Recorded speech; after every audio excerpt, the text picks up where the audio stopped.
bersyukur kepadanya. Semangatkan dirimu untuk perjuangkan agama.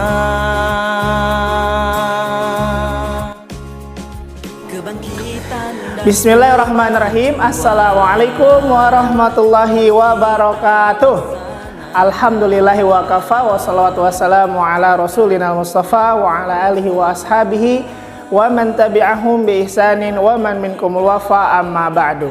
Ya jami'atul bil ahibah, nataqi maratan ukhra fi darsi lughah al-arabiyyah ma Ustaz Awan Suryana. Insyaallah fi hadhil fursah thayyibah sanastamiru maqad bada'na fi hifdzi tarjamati surah Al-Lail. Ista'antum asallahu yaj'alakum min ibadihil mukhlasin wa ja'alakum min ibadihil mujtahidin insyaallah fi sabilillah. Anak rahmat Allah, bertemu lagi dengan pembelajaran bahasa Arab bersama Ustaz Awan Suryana. Insyaallah dalam video kali ini kita akan kembali menghafalkan surah Al-Lail. Kita kemarin sudah menghafalkan surah Al-Lail ayat 1 sampai 10. Lidzalika fi hadhil fursah sanahfadz jami'an min ayatil hadiyata asyrah ila ayatil khamisati asyrah. Ya, insyaallah. Sudah siap anak-anak? Kalau sudah siap, yuk kita pelajari sedikit demi sedikit. Kita mulai.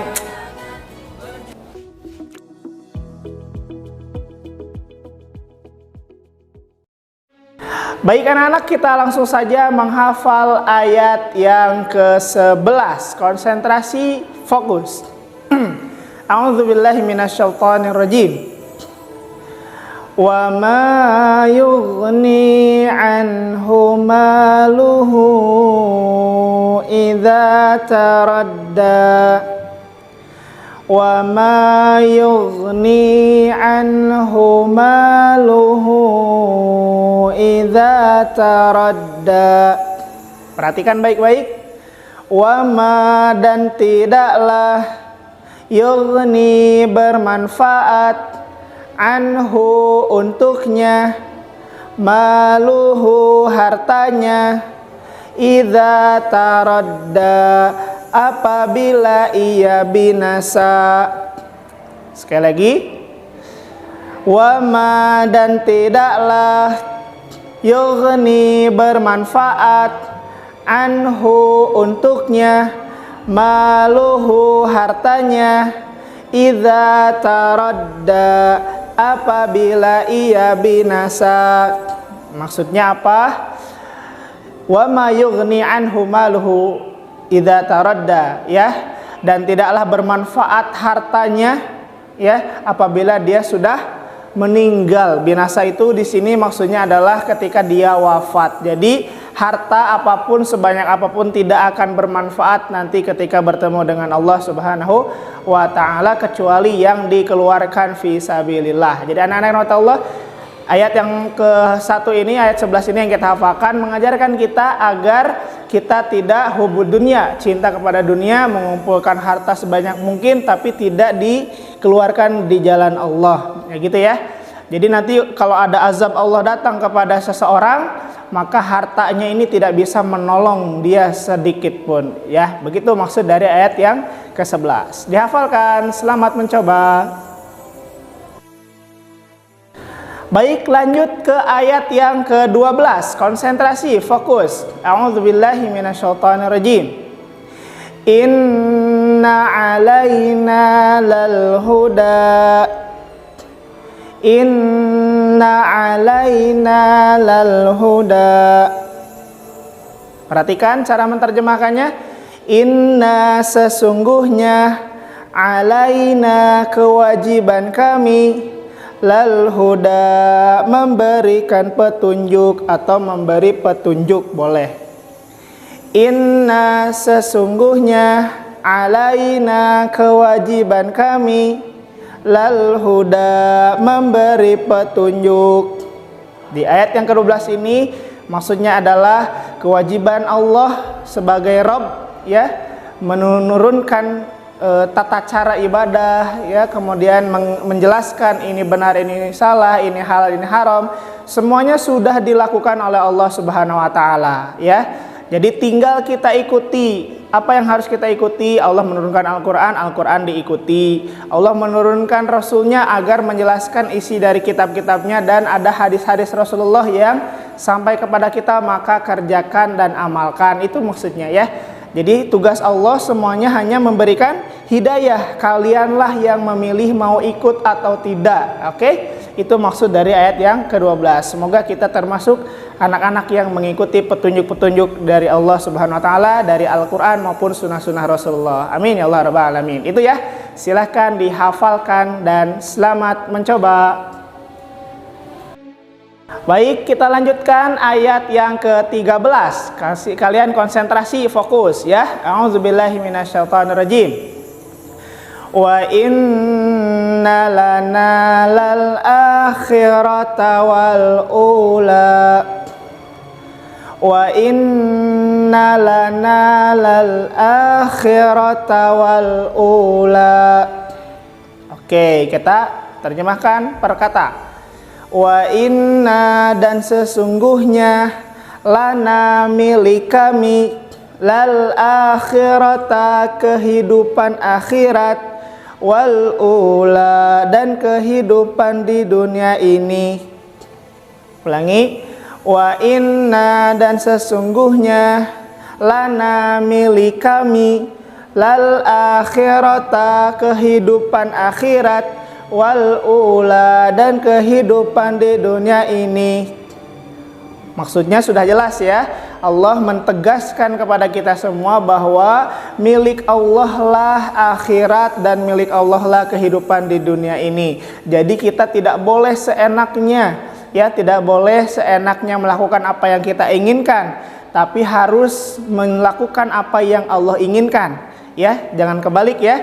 Kita melakukan apa yang kita inginkan tanpa memperdulikan apa yang Allah inginkan. Kebalik. Jadi harusnya kita hidup di dunia ini harus sesuai dengan apa yang Allah suka, apa yang Allah inginkan, dan sesuai dengan ajaran-ajarannya. Nah, begitu ya. Itu adalah ayat yang ke-13. Silahkan dihafalkan dan selamat mencoba. Baik anak-anak, kita lanjutkan ayat yang ke-14. Konsentrasi, fokus. A'udzubillahi minasyaitonirrajim. Fa'anzartukum naran talazza. Ulangi. Fa'anzartukum naran talazza. Kita terjemahkan satu-satu. Fa'anzartukum, maka aku beri peringatan pada kalian, naran talazza, api yang bergejolak. Maksudnya aku berikan peringatan pada kalian ya, bahwa Allah memiliki neraka yang bergejolak, api neraka yang bergejolak ya. Tadi kan Allah di ayat yang sebelumnya bilang, hei manusia, sesungguhnya kehidupan akhirat maupun kehidupan di dunia ini semuanya milik Allah. Jadi jangan seenaknya. Makanya fa'anzartukum nara talazza, fa'anzartukum, maka aku berikan peringatan pada kalian, nara talazza ya, dengan api yang bergejolak ya, api neraka yang bergejolak. Baik anak-anak, itu silahkan kita ulangi sekali lagi.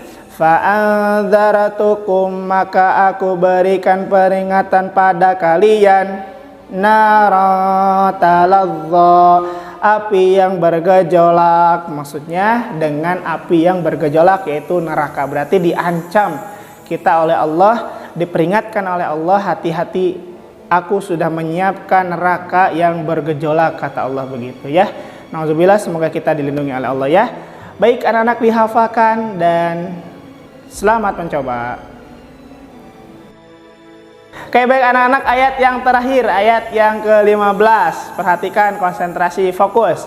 A'udzubillahi minasyaitonirrajim. Bismillahirrahmanirrahim.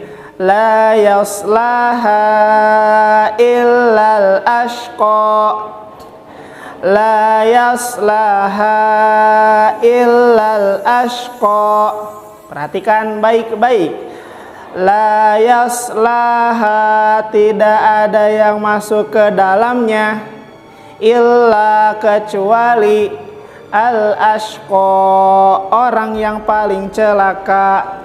Sekali lagi, la yaslaha, tidak ada yang masuk ke dalamnya, maksudnya masuk ke dalam api neraka itu ya, illa, kecuali al-ashqa, orang yang paling celaka. Nah, di ayat yang terakhir ini Allah memberikan informasi ya, tidaklah masuk seseorang itu kepada nerakanya Allah yang tadi yang bergejolak itu, kecuali adalah orang-orang yang paling celaka, yaitu orang-orang yang tidak mempersiapkan hari pertemuannya dengan Allah Subhanahu wa taala. Jadi anak-anak, semoga kalian siap-siap untuk bertemu dengan Allah ya. Perhatikan ibadah-ibadahnya dan perhatikan seluruh amal perbuatan kita ya, agar ketemu dengan Allah kita menjadi hamba-hamba yang senang dan ridho kepada Allah Subhanahu wa taala, dan Allah pun ridho kepada kita semua. Oke.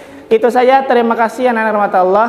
Di kesempatan kali ini Ustaz cukupkan sekian. Bertemu lagi di pekan yang selanjutnya. Tugasnya dikerjakan, jangan sampai lupa. Ya, itu saja, kita tutup dengan hamdalah. Alhamdulillahirabbil alamin.